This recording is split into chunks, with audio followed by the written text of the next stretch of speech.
Ear infections are the #1 reason why children visit pediatricians. And the cause of an ear infection is that fluid builds up in the ear and infection harbors.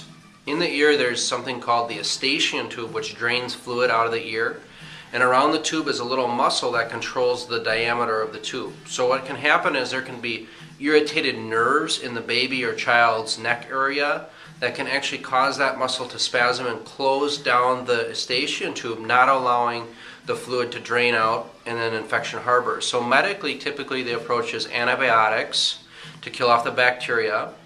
But then if the pressure rebuilds again, the ear infection comes back. So then the next solution would be to drill holes in the ears so that the fluid can drain out externally. Well, the chiropractic approach is a natural approach, which is about getting the pressure off the nerves that are actually causing the eustachian tube to close and the fluid building up in the infection harbor. So people might wonder, well, how would the nerves get irritated in a child? The #1 reason is the birth process, and then also things like learning to walk. Kids fall 100 times a day just learning to walk, and this can shift their spine out of alignment, irritating the nerves, causing ear, eyes, nose, throat infections, things of that nature.